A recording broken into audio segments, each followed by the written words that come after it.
Welcome to Strip Cover Lit, where we squeeze the bigger picture out of literature. I am Adrian Fort. And I'm Dalton Gentry. And we're here for the fifth in a 5-part series as we cruise down the Camino Real. Tennessee Williams, a full review of the Camino Real. Had to say it different, made me feel good about myself. Decide on it that way, did you? I did. So we've got 3 good things, 3 bad things. We've got quotes, full literary analysis, rating, and recommendation. Adrian, Yes. you want to start? Sure. 3 good things. 1, this is beautifully written. 2, this is fast-paced. 3, once you find the wave, this is an experience. Okay. I do agree with your first point because it matches my first point. The writing in this is great, almost poetic at times. Number 2, the themes of this are far more important than the presentation, which I think is kind of a bad thing for me because I'm looking at this from a theatrical point. And number 3, there are scenes within this that are symbolically gorgeous. Okay. Bad things. Give me 1 second here. Take your time. Go ahead with yours. Sure, 3 bad things. This does not work as a stage production. There is no way this works. Number 2, Tennessee Williams is trying, in my opinion, a little too hard to flex here. He's just trying too hard. And number 3, this is a confusing, dense mess. It is all over the place. We coincide. Number 1, this might be too weird. Number 2, I can't picture the play. And I can picture what's going on. I can't picture it as a play. I can't imagine it from the audience. Because it doesn't work. Shut up. Number 3, I can't decide if this uses references or if it depends on them. Okay. Do you have some quotes? Because there are some great quotes I've got in a this. lot of quotes. I picked a couple. Okay, go ahead. You go ahead. So we will go from See if page... you eliminate some of mine. Page 54, this is block 7, Marguerite. Cage birds accept each other, but flight is what they long for. Go ahead. Oh, you want me to continue? Just go with my next one? Just to see if you knock mine off. And from block 2, this is page 19. Revolution only needs good dreamers who remember their dreams. There are so many that we didn't even overlap. Look at that. Page 8. There are no birds in the country except wild birds that are tamed and kept in cages. Page 11.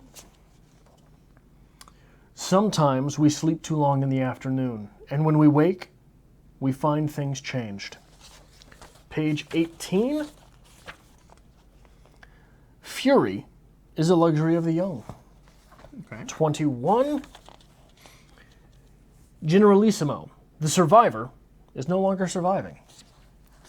56, which is close to one of yours. I thought you were going to take this one, but you didn't. The luxuries of this place have made me soft. The metal point's gone from my pen. There's nothing left but the feather. 59. Oh, no, here it is. There is a time for departure, even when there's no certain place to go. 112. Don't pity yourself. The wounds of the vanity, the many offenses our egos have to endure, being housed in our bodies that age and hearts that grow tired, are better accepted with a tolerant smile. Like this, you see. And 147, which was in the 10 blocks on the Camino reel. I don't know if I remember it in the 16. The souvenirs of a gentleman of fortune who had talent and energy enough to have been a leader of multitudes, but was only a lover of women. I'll give you one more. Okay. Because they're easily picked from this. 84, block 12. Don't kid yourself. We're all of us guinea pigs in the laboratory of God. Humanity is just a work in progress. Adrian. Yeah. Where do you want to start with this? I'd like to start where you want to start because I've got one main thrust and then I've got a question for you. Okay. This, in a nutshell, this is hard to break down. It's a little all over the place. We talked a lot about how it's a little bit of surrealism in here. And it is just one of my points down the road, surrealism versus gritty realism. This is the funeral march of Kilroy. This is about the death of Kilroy. That is the necessary component of this piece. Is Kilroy must die, although he doesn't die because it's weird. But it comes down to internal value. And we've talked a lot about dreams, but I'm going to talk about internal value. The end of this, and I got this from actually the 10 blocks on the Camino Real. That's the part that I had to pull this from. Kilroy dies. Kilroy has this heart of gold. He's talking about it the entire show, a heart of gold the size of a baby's head. Kilroy is only valuable in death. His life means nothing. He has no worth. He can't even sell what he has, his possessions, to get off the Camino Real. It is only in death that he is actualized, that he is remembered, and that things work for him. That's beautiful. Basically, no matter what you do in life, it's all worthless, because only in death will you be remembered. It's funny, isn't it? It is. It's not often fighters about which we hear that, about whom we hear that. Okay. What facet of life is it about whom we hear that? Writers. Writers, painters, Artists. artists. So I think I'm going to go ahead and go into my main thrust. Thrust away. Kilroy is a fighter whose weakness is his heart is too big. Okay.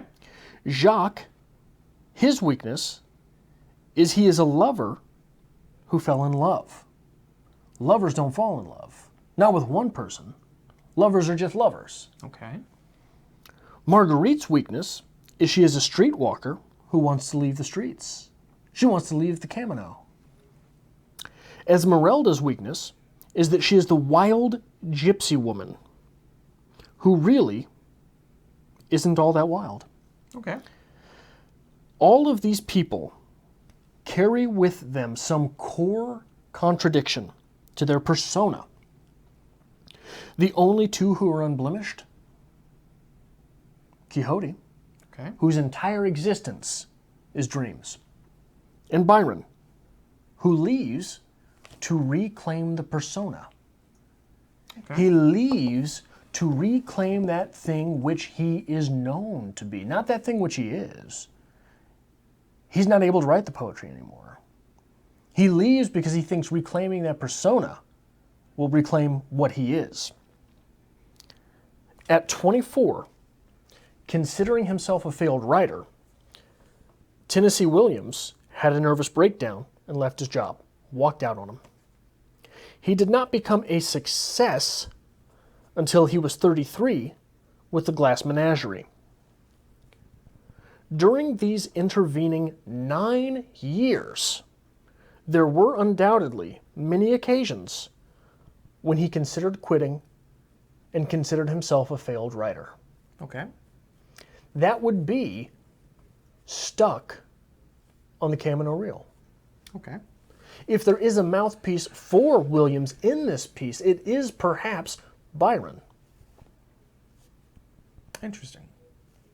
So this piece, remember early on in I think it was episode 1 of this series, I said I bet this is one of Tennessee Williams' favorite pieces. Yes. I guarantee you it was. Because what this is this is symbols built up around the core conceit of Williams' own life. Okay. Williams forfeited a job that his father got him, that would have been a pretty decent job, in order to write. And he failed for a decade until the Glass Menagerie. It's a long time to fail at anything. Oh, I'm running on 34 years now, let me tell you. You get used to it. That is the soul of this piece. Okay. And it is very experimental. But once, like I said, once you find that wave, it's pretty obvious, isn't it? Okay. I think it also plays along with how we are perceived, how we are remembered as a person. What is Kilroy? He's a fighter. He's a champion fighter, baby. That is how he wants to be remembered. That is his persona. That is him. In death, what is Kilroy? Well, he's a great guy. Had a heart of gold. That is all. That is the first thing people... And when somebody dies, that's what people go to. Oh, he's such a great man. Nobody remembers you for your accomplishments. And I think that is what Tennessee Williams is pushing at here. He wants to be remembered for his accomplishments. And that's what the writer wants to do. Immortalize themselves through the written word, their accomplishments. But that's a hard thing to do, man. It's a hard thing to say, oh, what was Tennessee Williams? Oh, he's a great guy. No, we know Tennessee Williams as the writer. He was successful. He got off the Camino Real. He made it his actuality. He lived that dream. Right. Kilroy does everything he can to get off the Camino Real. Kilroy is remembered as having a heart of gold. He is not remembered as a fighter. Kilroy doesn't have the tools to leave the Camino real. Okay. His dreams were of a physical nature. Yeah, and they were cut short due to his heart condition. So, is that saying that Kilroy failed? Had a heart of gold. He had a heart of gold. He was a great guy, but he sure did fail. So I do agree with you there, and I think that's what it comes down to is, again, we talk a lot about the actualization of a dream. And that push. And I think that's an interesting bit with Tennessee Williams as well. I'm sure he loved this play, and that's why it's published, because beyond that, it doesn't work. I think it does work. You have to give in to the core conceit. You have to give in to the core conceit that the individual characters themselves are not the story. The place is the story. And the place isn't even a real place. Okay. The place is that place we all go when it gets to be too much. It's the grind. No, it's not even the grind. It's the giving into the grind. Okay. It's being worn down. Okay. And all the characters are affected by this. Yeah. The Camino Real affects every single character in this, and it affects them in a dramatic way. It's the giving up on the dreams. We talked about that a little bit, so it works like through that as well. I'll give you that. You're living with that dream of this being pronounced Camino Real. I'm fine with that. Tennessee Williams tells us it's Camino Real. Baby, I'm living on the Camino Real right now. It ain't bad. You get used to it. I'm going to get a little sign above my house that says, Dalton, men's only. It'll be fine. There you go. Anyway, so questions. You had a question for me. Your number 2 good thing. Read that again. My number 2 good thing. Yeah. The themes of this are far more important than the presentation. Why do you say that? From a theatrical standpoint, this does not work. If we are looking at this through the audience perspective, we're going to go see a show of this, it does not work. Through script analysis, it works. But we've been digging into this for 5 weeks now. We're just now coming to terms with it. It took you 2 or 3 weeks before you really started enjoying this. The 2 hours that you watch this show, it doesn't work. Okay. You have to look at the writing and the literature versus the presentation of the production. And that's one of the things that when I sat down to write the review, I was wondering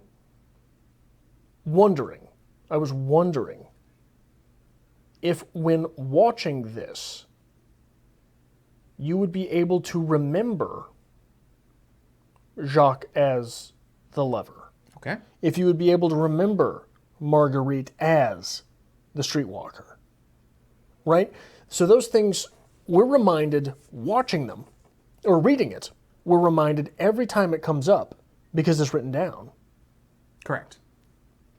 But watching these characters, they're not walking around with name tags on. They're not. I think we could identify the streetwalker, no problem. That seems to be a huge part of this production. But Jacques is the lover? I don't think that comes across.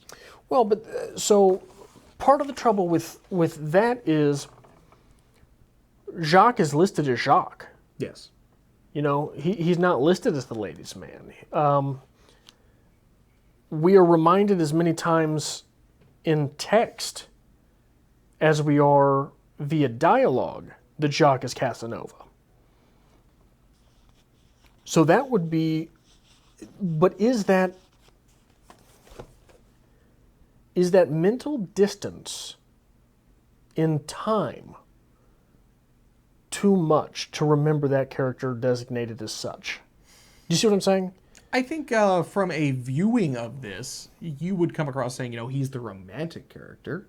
He might be the lover, but I don't think you would identify that symbolically. As Casanova. As Casanova. Again, it's just too much for an audience to take in. It's too all over the place. Now, I tried to put this a lot saying, it's really surreal. It's a surrealist play. Yeah. It's not. Surrealist plays are even more out there. It's all about the symbol. It's Right. all about that. There is some gritty realism that gives this a chance. Because there's a lot of surrealist themes, but in a very gritty, realistic presentation. Right. Which means it is more grounded than surrealism. Do surrealist plays work? For some people, yes. But Do you think this play works for more people than does a surrealist play? I'd say yes. I will give it that. But I think it is still a little bit too far out there to be, to say this is going to be a great production. And it's very interesting. And, I think this goes again to you saying this would be Tennessee Williams' favorite play because this is very personal to him. I would imagine, anyway. I don't know. I don't have anything to say that. It's a good thought. It's very different than anything else he's ever done. This is not Cat on a Hot Tin Roof. This is not The Glass Menagerie. Glass Menagerie. God, doing it again. It's very, very different. So, maybe we're getting a more introspective look into Tennessee Williams in this. Maybe Tennessee Williams is saying, hey, yeah, I'm a writer. Yeah, I've done some great things. But maybe it could be so much more. If I could just get off this Camino Real. So much more or so much less? I think you don't think he believes that he's been off the Camino Real? I don't know at this point. I think maybe he's still talking about trying to get off that Camino Real. I think this play is very much about those 9 years of his life. Okay. And we talked a lot over these past few weeks about dreams and working through that, getting off of the Camino Real and finding the actualization of yourself. Does it work for everybody? Absolutely not. Some people break down and they buy themselves a little house on the Camino and they're good. But some people fight and some people get out of it. So where's the line? Is it enough to keep the dream alive? And that staves off the Camino? Well, the dream has to stay alive, but in the end, how does Kilroy get off the Camino Real? He dies. He dies, but who escorts him off? Quixote. Art and literature. Art is the only thing that gets him off. Art is the only thing that gets him away from this existence. He is no longer the fighter at that point. He becomes the embodiment of art. He becomes Sancho. He starts living that dream a little bit more. Realizes he's more than just the fighter. And that's how he can get off the Camino Real. Yeah, so which begs the question, is this about dreams or is it about art? I think those can go hand in hand. Well, but some people have the dream of being the great fighter. Is their dream of being the great fighter which keeps them going to the gym 5 days a week and running the other 2 days a week? You could put that akin to an art. No. You don't think so? No. All right. Don't get me wrong. I'm not saying it's not a discipline. I'm not saying it doesn't take skill. I'm not saying it doesn't take labor. But this is one of the things that I hate when people say, oh, the art of baseball. No. Baseball is not an art. It is a practice. Okay. It is difficult, but art is that which opens interpretation. Some people get lucky. Some people can make it as a fighter. Some people can make it as a boxer. Kilroy clearly could have made it as a boxer. Clearly did make it as a boxer. He did make it as a boxer. Is no longer. But is no longer. So that dream was taken from him. He had to find his refuge somewhere else. And I think that's what it comes down to. He's afraid that he is... He's lost everything. He's dead. It comes down to, again, he's afraid of being just remembered as the good guy. He wants to be remembered as something more, not just the guy with the heart of gold. And I think that is what drives him further to get off the Camino Real and to push forward for that dream a little bit more. It's to be something more. Which raises another question. This is nothing but questions. Kilroy has the heart of gold. Okay. He is the ultimate victim here. Okay. Who leaves? Who leaves? Who leaves? Don Quixote. Don Quixote wanders off. Byron. Okay. Do we see anyone affected by Byron's leaving? Not really. We do. Everyone was sad to see Byron go. Yeah. Was Byron? No. Byron didn't have a heart of gold, did he? Okay. Who's the one person that... Don Quixote is the other person that's able to leave. Okay. Comes and goes, it seems. What do we get in that very first scene? Don Quixote arrives and Sancho immediately leaves him. And that's his one friend, right? His only friend. Does he try to get him to stay? No. Doesn't have a heart of gold, does he? Okay. Do you have to forfeit the heart of gold to pursue what you want? I'm going to say no. Based on what? Principle? Based on principle. No, Damn your principles. I don't think you have to forfeit this heart of gold concept. I think it comes down to he is afraid of only being remembered for that. He wants something more. Maybe it's just that. Maybe it's the desire to be more than just the good guy. Just that nice old guy. How do you become more than just the nice old guy? Got to work for it. Got to dream a little bit. Got to push yourself. Got to sacrifice. Got to sacrifice. Clearly, he made the ultimate sacrifice. He died. Which means he didn't sacrifice. You don't think so? It killed him. He didn't sacrifice. Oh, he gave himself to the street cleaners. No, he didn't. No, he didn't give himself to the street cleaners. He was hunted down. He was hunted down, but I mean, he could And have. the Camino killed him. So did he? Basically, his environment bring him down, He lost. but he still got out. No. He got died. out. He got out. No, he died, Dalton. He got out. Okay, again, he's we're going to dead. look from a theatrical perspective. Dead or not, he leaves the Camino Real With nothing. with nothing. But it Not could be even his something. existence. It could be something. He doesn't drink from that water at the end, does he? He does not. And perhaps he's just going to go on to be the next Sancho. I don't know. But I think there's more to it than just he dies. No. There's more to it than he just dies. Well, prove it. Is it in the text? I gave you everything I could with that. It's not in the text. In the text, he stands up and leaves the Camino Real. And that is a visual art. We're talking about theater here. So even if we can admit that he is dead, he died on the Camino Real, there is something that gets up and leaves the Camino Real. And maybe that is the dream. Maybe that is the push that Kilroy will do something more. He will be remembered as something other than the man with the heart of gold. No. But something leaves the Camino. No. No, he's dead. What this is saying that you can't be the good guy and accomplished too. I disagree. That's just Adrian talking. No, that's in the text. 100% Adrian That is talking. clearly in the text. So then why doesn't he just die and get carted off stage and Don Quixote comes out and leaves by himself again? Because Don Quixote needs a new Sancho. Don Quixote is accomplishing, isn't he? He's got to leave somehow. Something lives on from Kilroy. Something leaves the Camino Real. Maybe it broke him down physically. Maybe it took every ounce of his being. But something leaves. Well, one of the classic themes in literature is that you have to choose your sacrifice Okay. or you lose it all, Okay. right? For good guys and bad guys. Lord of the Rings, who's the good guy? Frodo or Bilbo. What does he sacrifice? Everything. He sacrifices basically his existence to take the ring to Mordor. He has to leave. He does have to leave. He leaves his old life. That is his sacrifice. Name one of your other favorite stories. Hell, I don't Anything. know. Let's go with Star Wars. That seems to be a pretty easy one to go with there. It's sort of the same story. Same story. Luke Skywalker has to leave his family, leave everything behind. Mainly because they're all burnt to a He crisp. chooses his sacrifice. Okay. I'm not going to agree with you on this one.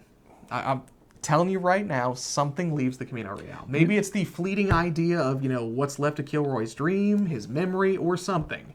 But something leaves that and something lives on. Well, I think that this is the reason it lives on, and the reason this theme survives in literature, not to confuse our terms, is that there is so much truth therein. Okay. Do you want money? Then you have to sacrifice family. Okay. Do you want family? Then you have to probably sacrifice money. Okay. Do you want accomplishment? Then you have to sacrifice family. Okay. Do you want family? Then you have to sacrifice accomplishment. I think this is angry Adrian talking again. I think these things can exist together very simply. They're going to take a lot more time that way. And odds are you're not going to get there. Okay. I think you're looking at How many people does Adrian have? This minis. How many people does Dalton have? Lots minis. Would you like to compare our bank accounts? That's fine. That's fine. I've chosen my sacrifice. Okay. You have to choose your sacrifice. What did you sacrifice? Monies. Accomplishment. You think so? You get to be here with me. That's fair. That's fair. I like being the Sancho. It's okay. It's a good part. Where's your But- heart of gold? But Where's your heart of gold? let's look at Tennessee Williams. Tennessee Williams died on the Camino Real. He died for his art. He gave everything, and the world turned against him. But something left, something got out, and he was able to escape. He became his writer. No, Tennessee's Byron here. You think so? He stopped on the Camino. gathered his gumption and walked into the desert. Because here's the thing. Once you pick your sacrifice, you still have to take risks. All right. That's fair. I mean, this is, anything, any text you can pick from history. A hero has to make a sacrifice and then has to take risks. Sometimes he's successful, sometimes he's not. Beowulf takes a risk, doesn't he? He does. I'm gonna fight this monster. Old Grendel's mother. And he becomes the king. Okay. He's got to give it all up at the end, doesn't he? He does. All right, Adrian. What would you rate Camino Real, Tennessee Williams? 87 restored virginities out of 100. Okay. 80 gypsy women. Slightly above average. Strange that that's the story that stuck with both of us here. I know, it's kind of creepy. Slightly above average, but nothing to write home about. Okay. What would you recommend? So, going in with a theater perspective, a little bit of surrealism, a little bit of weird, Waiting for Godot. Samuel Beckett. Okay. He never shows, by the way. Spoiler alert. They ruined that for everyone, huh? No one cares. It's a terrible play. But if you like terrible plays, you'd probably like this. I don't know why, but I would recommend the movie Snatch. Because you like absolute garbage. And I tell you, I tried to watch that the other day. No, what? Horrible. You've never seen Snatch? No. Did you see it all the way through? No. Oh, I you literally watched fool. like an hour into it. I'm like, I'm turning this off. This is worthless. No. No, that movie's terrible. You've got Kilroy with Brad Pitt. It's not good. Got The Heart of Gold. There's nothing good about that movie. Clearly, what we just explained here for the last 5 weeks is you have horrible taste and a terrible outlook on life. Horrible taste in theater, perhaps. Point but not in in case. movies. Snatch was great. Snatch is garbage. So is Pulp Fiction. So is The Godfather. So is every movie that people hold dear. People hold Snatch dear? Yeah. Really? People love Snatch. I thought I was the only one who'd ever seen it. Anyway, if you like this kind of thing, make sure you hit the subscribe button down below. Give this video a like as well, and let us know what you thought about Tennessee Williams' Camino Real. And if you'd like to help us create great content like this here on Strip Cover Lit, there is a link, as always, to our new and updated Patreon to be found in the description below. Camino Rail? Camino Real.